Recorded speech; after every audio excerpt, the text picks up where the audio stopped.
Hello, and welcome to another tale from the lands of Asharacka. I'm Zeckthar, and this week we'll be diving into the book Liberator of Rhodes by Ian Crombie. So last week I asked you all which book you would like me to start with, The Jotunice or The Liberator of Rhodes.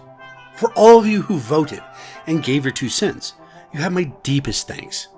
And with 59% of the vote, you guys chose The Liberator of Rhodes. Now, for those of you who chose The Jotunice, fear not. I will have hopefully published a copy of The Jotunice by the end of June or July. So if you like this one, feel free to purchase The Jotunice, coming soon on Amazon or wherever you buy books. Well, let's get down to it. The very first chapter of The Liberator of Rhodes. Chapter 1, Syracuse. Thank God I'm off that bloody ship, Malork thought as he scrambled down the gangplank. Stumbling on to dry land, he damn near kissed the cobblestone dock, yet thought better of it as he noticed in his peripheral a horse defecating on the cement. The port that they had landed on was nothing like the dwarf had ever seen. Syracuse was a wealthy city, profiting from the trade off the main continent of Asharacka. Merchants from all around the world traveled to Syracuse to barter for the fine crafts the Romans were known for. The port was a flurry of motion. Humans mostly were scrambling from one place to another, either buying trade or hauling it to potential buyers. The clacking of horses' hooves echoed off the cobbled sandstone street that stretched across the entire dockyard. To say the shipwright was massive was to put it delicately. At least 500 ships docked easily in the port. From massive sailing ships to the small fishing trolleys, they all lined up neatly on the hundreds of docks that lined the port. Dust churned up by the horses and their carts filled the street with sandy grime that covered the shops that stood opposite the sea. These shops were of best put, nicely built shacks, made of driftwood and iron. They held many treasures, be it foodstuffs, weapons, armor, and fish. Lots of fish, giving the area a rather pungent smell. In fact, every type of fish he had ever eaten was on this dock in front of him, in abundance. Even fish he had only heard about, like the strange 8-legged octopus, or the massive fanged wolffish. Some shops had his favorite types of seafood, the crustacean. Shrimp, prawns, crab, and lobster were all on display. A massive market with the smell of dead fish, Malork mused to himself. Across Asharacka, Roman steel was popular. Their advancement in armor was impressive. Yet what was truly desired were their culinary items. The grain from Rome was treasured by all. It had a distinctive taste. Some would even say sweet. While this took up the bulk of their trade, they made most of their money on the fruit that grew exclusively on the island. They called it an olive. This fruit was not just tasty and a benefit for cooks everywhere. It had other properties. The excretions that it produced when mashed was clamored for. This olive oil was wanted not just by cooks, but beauticians, as well as alchemists and wizards, and even some kooky human blacksmiths. The highest costing export was by far the marble and the masons that were produced in the city-state of Rome. The only other place in the world you could find such masons was in Arconia. Yet marble was still required to come from Rome if it were to be done proper.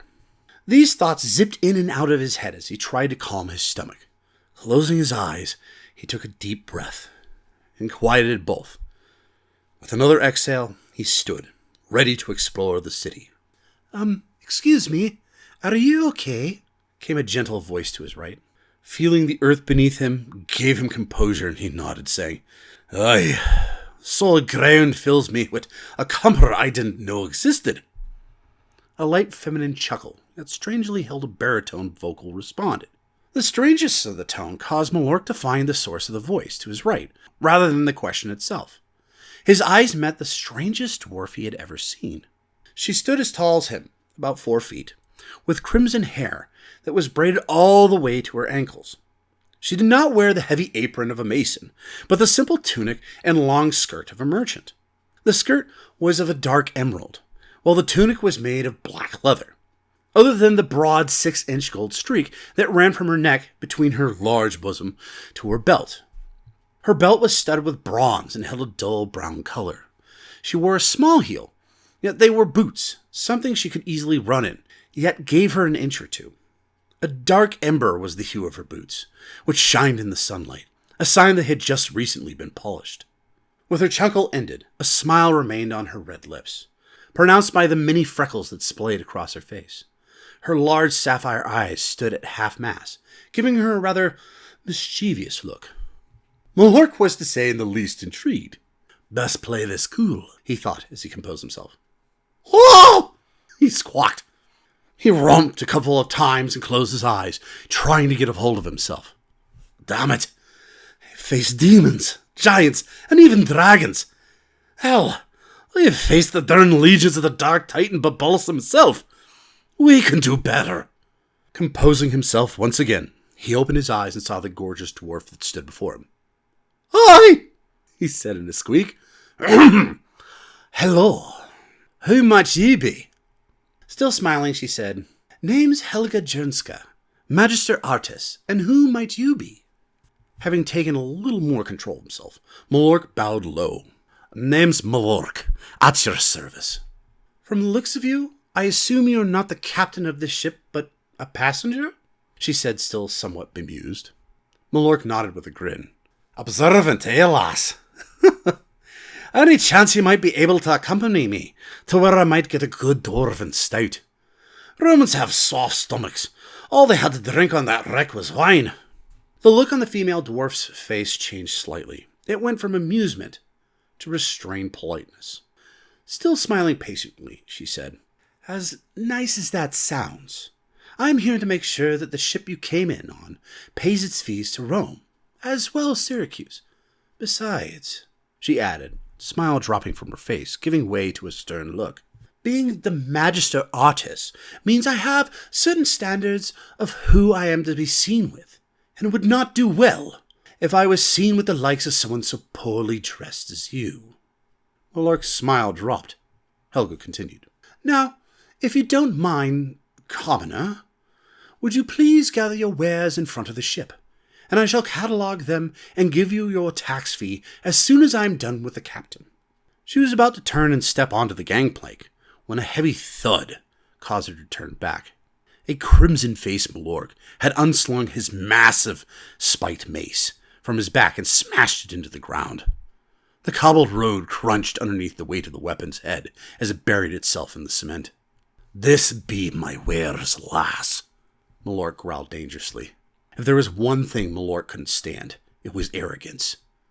It was one of the arguments he had with Kojar when he asked him to travel south with Bovin.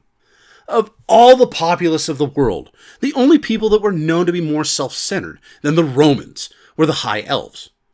Malork had concerns about losing his temper. Only 2 minutes off the boat, and his concerns seemed to have come to fruition. As beautiful as this dwarf was, her lack of respect, nay, her ignorance was irritating. To judge him on how he was dressed like a darn dwarf. True, he could be frustrated because he just got off the boat. And this was the first time he didn't feel like spilling his lunch since he had left mainland. And this was the first time in months the world stayed under his feet. But to hell with it! She was being damned rude. She glanced lazily at the mace, and then back at Malork, unimpressed. "So, you are a soldier for hire? A mercenary?" she asked with an exasperated sigh. Malork shook his head and said with a snarl, "No, lass! I'm here to see your senate." "Really?" the dwarf said, looking him up and down. "Well, good luck with that." And with that, she whirled about face and stepped onto the boardwalk, leaving behind her a very frustrated and confused dwarf. Bovin had watched the whole spectacle from the ship with a little more than amusement. "Dwarf is going to get himself killed before the week is out," Sid chortled next to him. Bovin looked at his friend, a person he had known since they were teenagers. His mind flashed back to that moment, a bizarre circumstance that made the meeting even more strange, leaving Bovin always wondering if fate had something to play with their chance meeting, or a darker hand. Bovin remembered watching Sid, who had just been named captain of the Titania Maris, an obtusively old ship, moving through the seas with a grace that truly mesmerized him. It had been Sid's boat that had brazenly charged forward through the blockade of the small island of Thapsus. He gaped aboard the Inja Escurvy as he watched the reckless captain serpentine through the barrage of catapult fire until he reached the shore.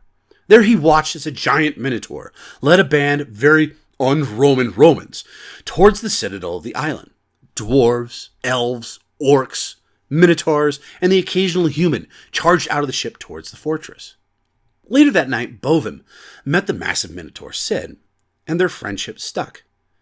It was as if they were bonded by fate. Through the rest of the campaign, Sid and a small portion of the Second Fleet helped Bovim's captain and his ragged band of privateers accomplish what both Rome and Rhodes couldn't, bringing the rest of the Carthaginian Isles to heel. Through that time, Sid and Bovim had become the best of friends. Even after the campaign, they wrote to each other, and Sid was at his coronation as Bellator Rex, one of the few invites Bovim had made. While these thoughts flashed through his mind, he remembered while Sid might be a great tactician, making him a great admiral, he let his warrior's blood get in his way. Bovim always looked at the world as a chess player, which made him excel not as a general, but as a politician as well.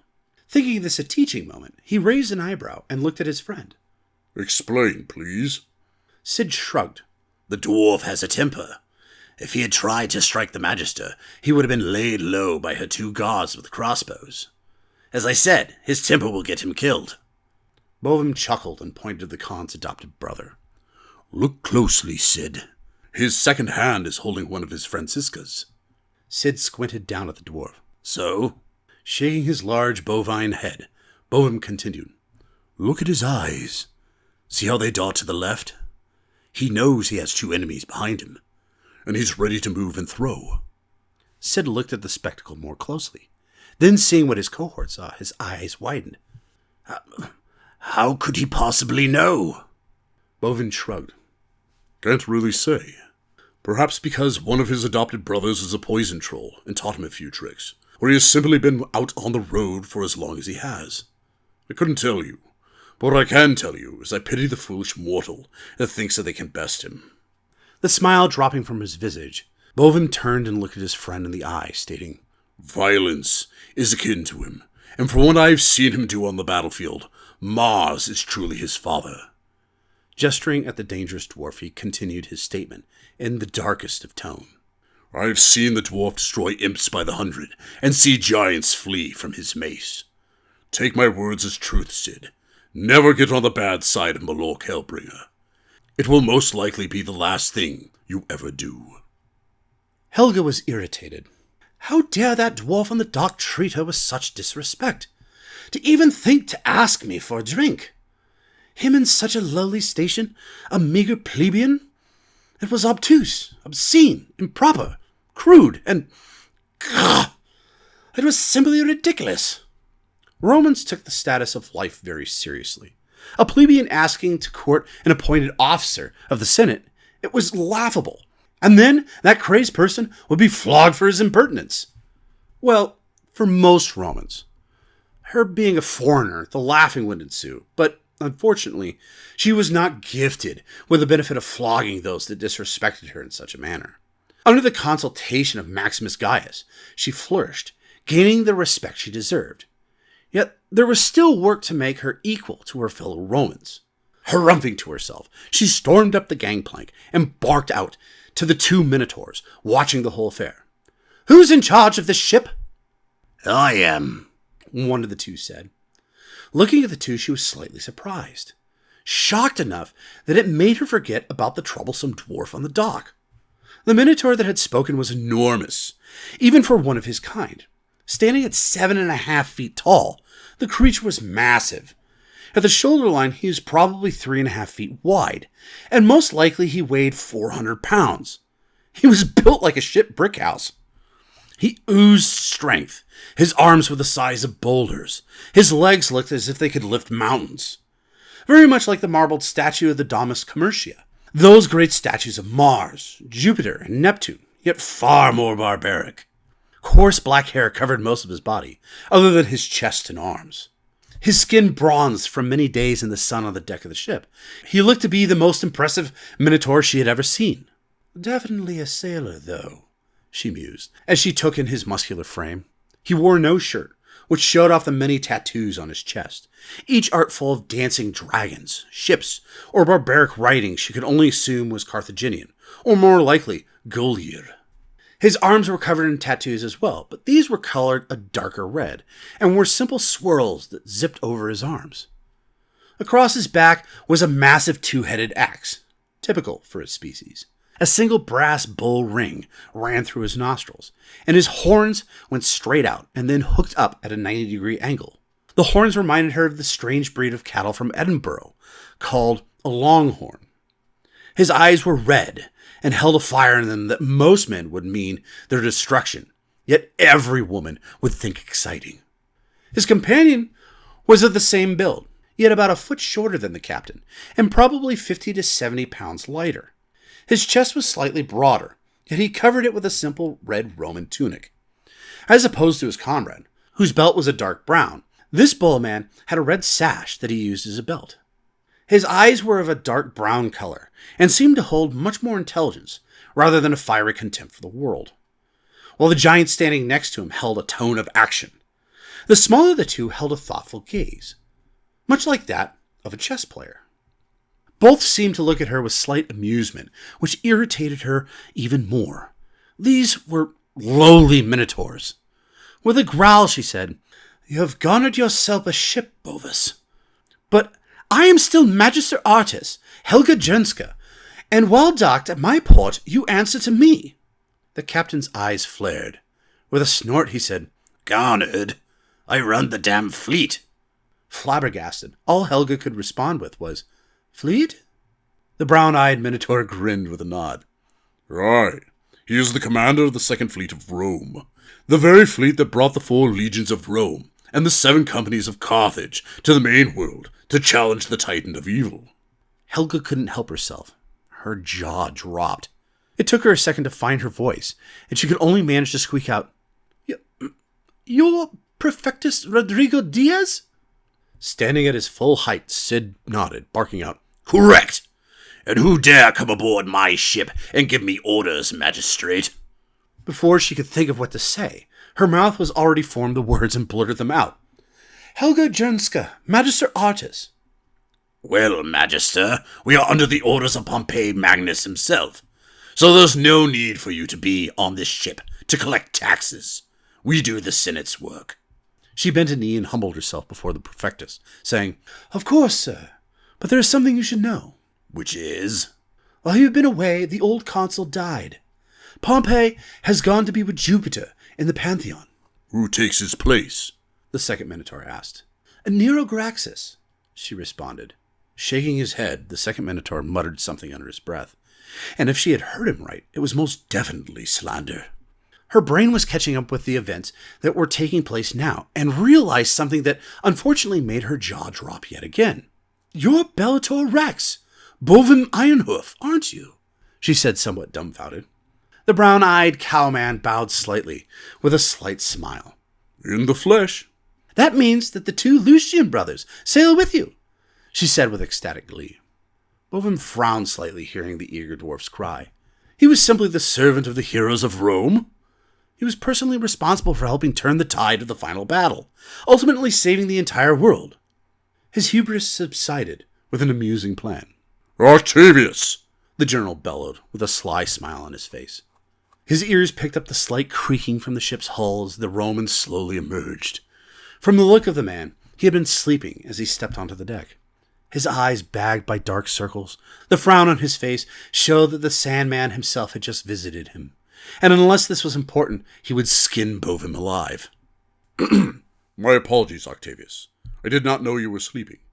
I figured that you might like to meet the Magister Artis of Syracuse, Helga Jenska," Bovin said in a quieter voice.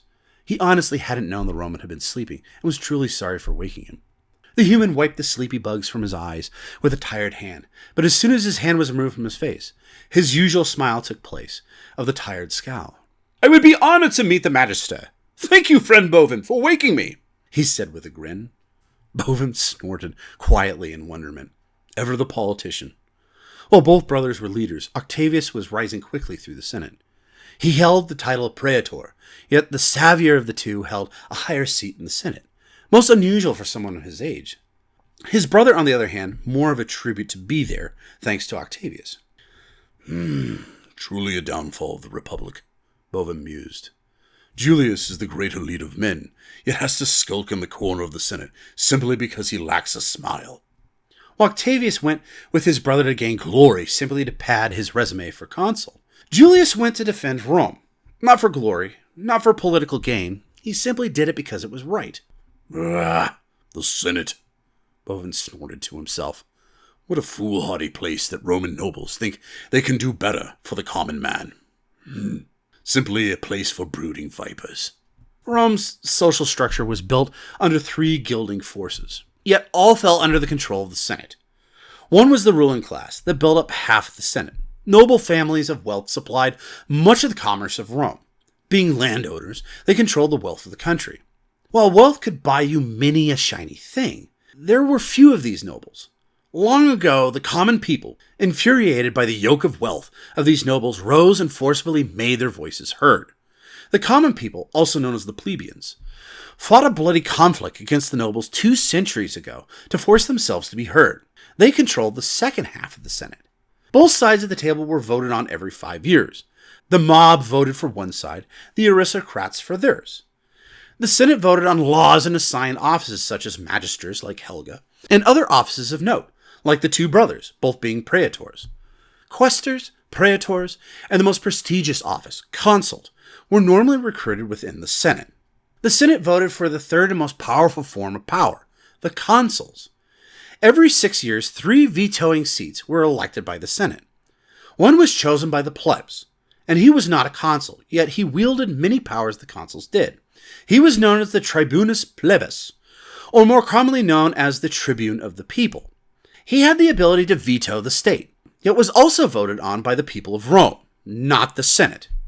The other 2 were voted on within the Senate. One was the Roman or Latin side of the continent, and the other was the Spartan or Greek side of the realm.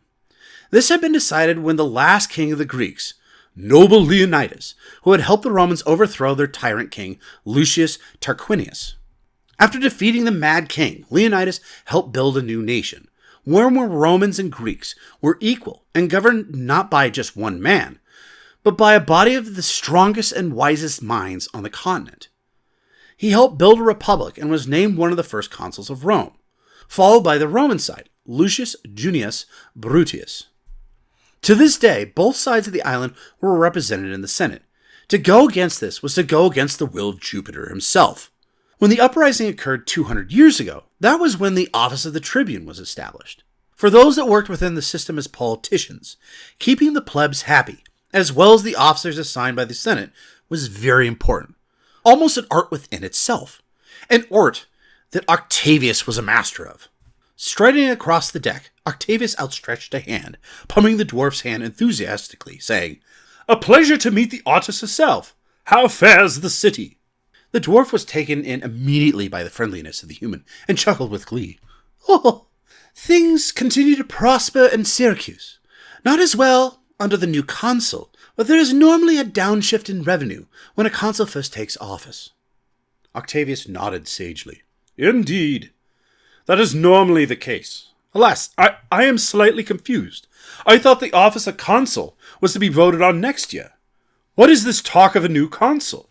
Helga nodded sadly, saying, "Unfortunately, Pompey Magnus has died of old age in his sleep, and the Senate had to vote in a new consul." With a smile, she continued, saying, "The Senate would never let Pyrrhus Sulla to govern as sole consul. He is Greek, after all." Octavius chuckled and said, "What foolishness that would be. Let me guess, the new consul must be Marcus Crato. It must be, for there is no truer Roman than Crato." Helga shook her head with a slight frown, saying, "If only it were so. He was beaten out by Nero Graxus. His wrath has sent the noble Roman Crato fleeing with his family to the palace of the Greek consul Pyrrhus, who dares not step foot in the city of Rome himself." Seeing that the two might engage in a long conversation about politics that he neither had the time nor the energy to sit through, Bovim interjected himself in the conversation by saying, Pardon me, folks, but perhaps this is an interesting conversation that you can have with our esteemed dignitary from the mainland. He's the Khan's brother, after all, and would probably wish to know the state of Rome's rule under its new leadership. "You have brought the noble savage to Syracuse?" the female dwarf asked with eager anticipation. She gazed across the deck, hoping to find the barbaric race. "My apologies, Magister," Octavius said with a chuckle. "He is an adopted brother. One of two." Helga's smile faltered for a second with the news, yet her eyes widened with the thought as she said aloud, "His brother must be a giant, or perhaps a troll, something of great might." At this, Bovim grinned openly at the Magister, who looked confused. Octavius, giving the Minotaur a strange look as well, continued saying, "No, well, yes. One of his brothers is indeed a troll, but the one that has traveled with us is of your great race, Magister. A dwarf who has won his honor through feats on the battlefield. He is the Khan's oldest and dearest friend. A wise and wily commander of troops, someone I would personally follow." With keen eyes, she searched the deck of the ship, hoping to see this illustrious dwarf. Sid elbowed Bovim with a wide grin and said loudly, "Perhaps I could call the Master Dwarf so he'd meet the Magister." Oh, please do," Helga cried with exuberance. Malork was cranky. He grumbled to himself that it was the simple fact that he had been stuck on the damn forsaken ship for all those weeks. But he knew better. The simple dismissal by the Roman female dwarf really pissed him off. "Technically, I'm royalty, damn it," he thought with a snarl. The red started to bleed into his vision, and out of fear he shook his head, trying to calm himself. Nobody liked it when he was cranky. People normally didn't live when he was angry. Malork had learned a long time ago that while being a cantankerous dwarf was all well and fine, his berserker blood got him into deadly trouble when he got angry. Closing his eyes, he took in a deep breath and felt his heart rate start to thump harder, yet slower. Forcing his mind to relax through many years of meditation, he let out a deep breath. All anger flowed out of him in the calm release of that breath, and when he opened his eyes, the red was simply gone. Grumbling a quiet curse under his breath, aimed towards Helga, the dwarf hoisted his heavy mace across his broad shoulders and made ready to depart to find some place that could serve him a decent dwarvish beer. As he began to step towards the city, he saluted cheekily to the left of him. There in the corner of a front store stood one of the haughty Roman dwarf's guards. He looked like a simple man with a crossbow, yet he seemed surprised that the berserker noticed him. Smiling to himself, Malork thought with a sly smile, "I still got it." Malork had spent most of his life either in war or on the harsh road, where people were waiting to ambush you. He had learned a long time ago that a little bit of paranoia, especially in a place that was foreign to you, was honestly prudent.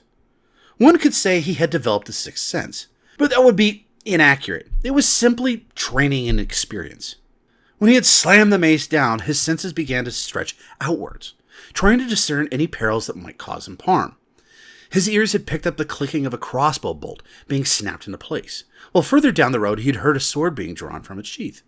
This changed his mood drastically from cranky to humorous as he caught the eye of the crossbow guard.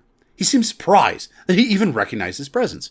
With a chuckle, he was about to head off when he heard Sid yell out to him, "Hellbringer! There is somebody that requests your presence. Someone eager to meet the brother of the Khan." With a suspicious glare at the bull, Malork immediately realized something was happening. He was being pawned for amusement's sake. His grouchy disposition came hurrying back until he peered closer at Bovim's close friend. Sid had an amused smile on his face, and he tried to point inconspicuously to his right. Following his finger, Malork noticed that he was pointing at the arrogant dwarf he had the displeasure of talking to. The wheels began to turn in the dwarf's mind, and an evil grin began to creep across his face. He walked briskly back across the gangplank to stand next to the two minotaurs. Helga's face darkened for a second seeing Malork again, and then it began to dawn on her who he was. Shock displayed across her face, and then panic. She had insulted the Khan's brother. You two have already met? Octavius asked, watching the mix of emotions splayed across the Magister's face. You're the Khan's brother? She asked with alarm. Malork nodded, smiling from ear to ear. Helga dropped to her knees on the deck and prostrated herself in front of Malork. I beg your forgiveness, Lord. I did not know what or who you were. Please have mercy, Helga wailed. Malork's smile vanished in an instant. He glared up at Sid. What the hell is going on? Sid shrugged. Honestly, I don't know. Didn't really hear what you two talked about on the docks. What did she say to you? Shaking his head, Malork responded, saying, Not much. I simply asked if she'd have a drink with me, and she treated me like a beggar. Sid nodded. Ah, I see. According to Roman law, she has insulted your honor as a foreign dignitary. She's asking for leniency for a crime. Crime? Sure, she's arrogant, but I don't see that as a crime. Malork snorted. What's the punishment? Anything up to crucifixion, the bull said harshly. Normally, it is handled by public flogging. By Muradin's beard, Malork cursed in shock. You've got to be kidding me. What's wrong with you people? Bovin leaned down and quietly said in Malork's ear, Romans take honor very seriously. For her to chastise you without knowing who you were was not just arrogant, but foolish. Romans are a proud people, yet the one thing they cannot abide is foolishness, and this truly is an act of foolishness. Do I have to punish her? Malork asked. Of course. It is the law, Octavius answered. Yet you decide the punishment. Perhaps I might make a suggestion? Malork had no idea what to do, so gave the Roman a look to continue. He was truly out of his element. Perhaps, due to the fact that there was an air of ignorance more than willful stupidity, I might suggest leniency. Perhaps her punishment is to do what she declined to do in the first place. You want me to have her punitively buy me a beer? Malork asked with shock. Octavius shrugged. There's always the flogging. Malork frowned. As fun as this started, this was now a problem he didn't want. As irritated as he was with Helga, by no means did he want her flogged. Looking down at the pitiful dwarf, he began to get an idea. Grasping at her outstretched hand, he gently pulled her up, so she was standing. Perhaps he could kill two birds with one stone. That does sound like the best idea, doesn't it? He asked the Magister. Biting her lip with nervousness, she nodded. I think I would prefer more than just your company, Malork continued. The other dwarf gave him a curious look. Octavius, I have heard that one has not lived until they have been entertained at a Roman dinner. That is true, Octavius chuckled. Few can boast the same hospitality as a Roman during the late hours of the day. Good. Then here is my punishment. Looking back at the Magister, he said with the most authority that he could muster, Helga Drunska, ye shall prepare a feast for me at your home. So shall it be, Octavius said solemnly. And Octavius shall be my guest, Malork finished. What? The young Roman barked with alarm. The Khan's brother waggled his finger at the younger brother, saying, Now don't you think I'm starting to feel insulted, lad? You saying you would not enjoy the pleasure of this foreign dignitary's company? Octavius's shocked face quickly turned to amusement. With a hoot of laughter, he shook his head. You know, for a stranger you pick things up pretty quickly. Of course I will accompany you. Perhaps Bovin and Sid might like to join us? Sid chuckled, saying, As fun as that sounds, unfortunately, I must remain at port, along with your brother, to make sure the fleet docks and the legions disembark smoothly. I will most definitely join you, Octavius Lucian, Bovin said, provided the host has no issues with the Minotaur of Rhodes at her party. Helga shook her head violently, her eyes looking at the Minotaur eagerly, saying, Having the Bellator Rex at my house will be the greatest honor I have ever had, seconded slightly by the esteemed Senator Octavius Lucian partaking as well. Looking excitedly at Malork, she said, I shall send a slave at once to call on Master Malork so he might see a tailor. He must be dressed in appropriate attire. That way he doesn't alarm the other guests. Now, before Malork could object, Bovin put a reassuring arm on his shoulder and said, There is a certain attire that must be worn to dinner. One does not simply walk in off the streets and eat on the Isle of Rome, even in their own house. What's wrong with what I got on? Malork asked. You are dressed for war, Bovin responded quietly. The customary dress for dinner is a toga by men, and a stola for women. A simple robe that meant to show the words and reason are the name of the game, and weapons and fists have no place at dinner. Malork was shocked. I am supposed to go into the city with no weapons on me. And when did fistfights interrupt a good party? It's not a party till a brawl starts, I always say. Bovin chuckled. You may hold your weapons in Syracuse, yet they will always be checked at the door. Considered practice. Weapons are not tolerated on any person within the capital city of Rome. Fine, Malork growled. But don't ya be thinking on liking it. Fantastic, it's settled, said Helga. She sprinted off the gangplank and hollered back. I shall send Alan to escort you to my villa around 6. Malork watched as she zipped off into the hubbub of the street, disappearing along with her 2 guards. Shaking his head, he glanced over to see Octavius, disappearing below deck, probably getting ready for dinner. As soon as he was off the top deck, Malork started to hear the laughter from the 2 minotaurs that he was standing next to. Stepping away from them so he could look at the 2, he realized they were laughing at the situation. He snarled with a very over-the-top bluster. Now, what's all that about? And why did you put me in the middle of it? Wiping a tear from his eye, Bovin calmed down slightly, saying, Sorry, Malork. It's sometimes worth putting the Romans in their place, at least for a laugh. When Malork's scowl didn't diminish, Bovin lifted his hands up in a sign of peace, saying, My apologies, Master Dwarf. I figured you would enjoy some ironic justice with the Magister. Yet conning Lucian into going to dinner? That is by far too much.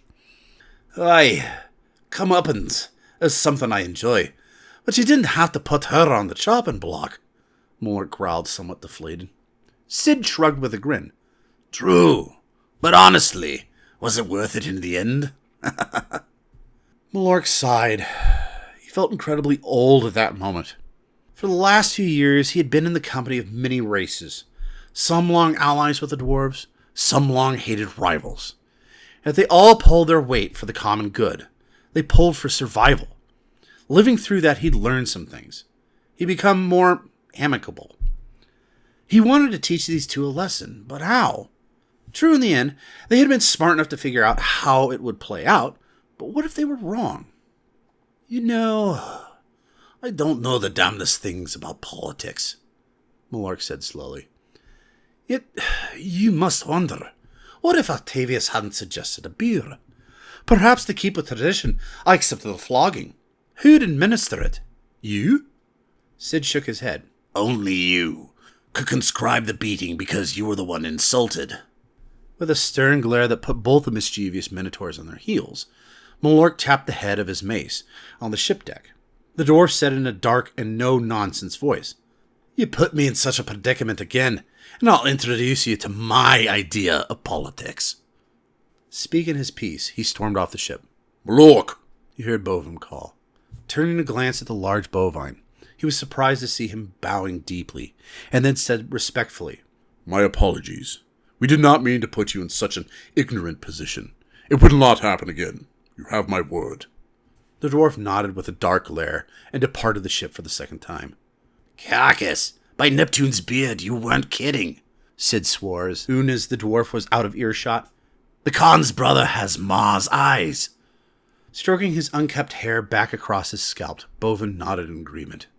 Bovin was a warrior who had survived many battles, had crushed many an opponent. His honor and skill were legendary across the island of Rome. He had fought troll, giant, Roman, and even a juvenile dragon that plagued the Greek city of Pergamum. Yet, in that single moment talking to Malork, he had seen death in the dwarf's eyes. A most certain death. In a single moment, he understood that in this small form, he was truly outmatched, and to use the dwarf again in such a matter truly meant his destruction. Chuckling nervously, Sid patted his friend on the back as he pointed towards the departing dwarf. Have fun at dinner. I'm thankful I do not have to eat with the likes of Thanatos. Talking more to himself than his friend, Bovin said quietly, I hope Malork learns fast, or his time in Rome shall be bloody, and all around him shall perish, either by his hands or his enemies. Well, wasn't that great?